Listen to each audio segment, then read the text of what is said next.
গত ৭২ ঘন্টা রাজনীতির মাঠ গরম করে রেখেছে হাসনাত আব্দুল্লাহর ফেসবুক পোস্ট এবং তার সূত্র ধরে ভারতীয় গণমাধ্যম নেত্র নিউজকে দেয়া আইএসপিআরের মন্তব্য। সবশেষে রোববার সার্জিস আলম স্পষ্টই হাসনাতের ফেসবুক পোস্টের কিছু বিষয় নিয়ে দ্বিমত পোষণ করে ফের আলোচনার জন্ম দিয়েছেন। অনেক প্যাচ রেখেই খোলাসা হচ্ছে হাসনাত ক্যান্টনমেন্ট রহস্য। সময়ের সাহসী তরুণ তুর্কি খেতাব পাওয়া হাসনাত আব্দুল্লাহ ১১ মার্চের ঘটনা কেন ২০ মার্চ এসে ঘটা করে জানালেন, সেটা নিয়ে ছিল প্রথম প্রশ্ন। হাসনাত আব্দুল্লাহর এমন আলোচিত পোস্টের পর আইএসপিআর তাদের প্রতিক্রিয়া জানাতে ৭২ ঘন্টারও বেশি সময় নিয়েছে। আবার অন্তর্বর্তী সরকার কিংবা বিএনপি বিষয়টি নিয়ে আনুষ্ঠানিক কোনো প্রতিক্রিয়া জানায়নি। যদিও গতকাল বিএনপি নেতা সালাউদ্দিন বলেছেন, সেনাবাহিনীকে নিয়ে প্রশ্ন উঠতে পারে এমন কোনো মন্তব্য করা উচিত নয়। ঘটনার ৭২ ঘন্টা পর সার্জিস আলম তার ফেসবুক পোস্টে হাসনাত আব্দুল্লাহর পোস্টের কিছু বিষয় নিয়ে আপত্তি জানিয়েছেন। হাসনাতের পোস্টের বিরুদ্ধে অবস্থান নিতে প্রায় ৩ দিন সময় নিলেন কেন সার্জিস আলম? এমন অনেক প্রশ্নই ঘুরপাক খাচ্ছে সাধারণের মনে। হাসনাত তার পোস্টে পরিষ্কার করেননি তিনি বা তারা নিজেরাই কি ক্যান্টনমেন্টে গিয়েছিলেন, নাকি তাদের ডেকে নেওয়া হয়েছিল, কারা আলোচনা করেছিলেন তাদের সঙ্গে, কে দিয়েছিলেন এমন প্রস্তাব।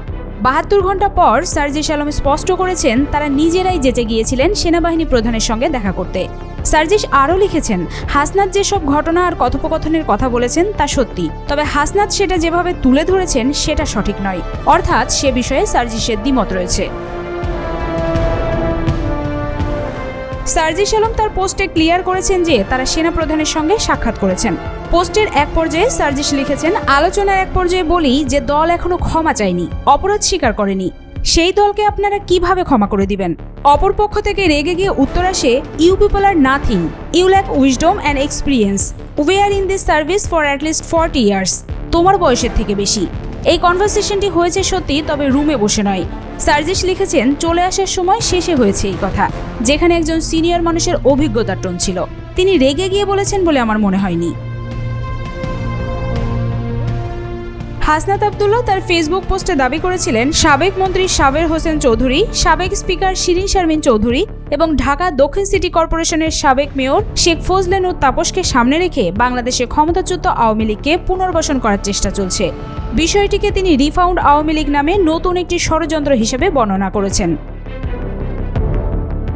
সার্জিস লিখেছেন, হাসনাতের পোস্টে যে টপিকগুলো এসেছিল, যেমন রিফাউন্ড আওয়ামী লীগ, সাবের হোসেন, শিরিন শারমিন চৌধুরী, সোহেল তাজ, এসব নিয়ে কথা হয়েছিল। নির্বাচনে আওয়ামী লীগের ফিরে আসা নিয়েও কথা হয়েছিল। কিন্তু যেই টোনে হাসনাত তার ফেসবুকে লেখা উপস্থাপন করেছে, আমি মনে করি কনভারসেশনটি অতটা এক্সট্রিম ছিল না, তবে অন্য কোনো একদিনের চেয়ে অবশ্যই স্ট্রেট ফরওয়ার্ড এবং সো কনফিডেন্ট ছিল।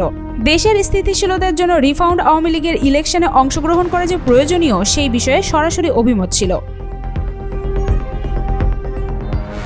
হাসনাতের আলোচিত পোস্টের বিষয়ে আইএসপিআর ভারতীয় গণমাধ্যম নেত্র নিউজকে বলেছে, হাসনাতের বক্তব্য অত্যন্ত হাস্যকর ও অপরিপক্ক গল্পের সম্ভার। অন্যদিকে সার্জিস আলম হাসনাতের পোস্টের কারেকশন করে যে পোস্ট দিয়েছেন, তাতে আরও অনেক প্রশ্নের উদ্ভব হয়েছে সচেতনদের মনে।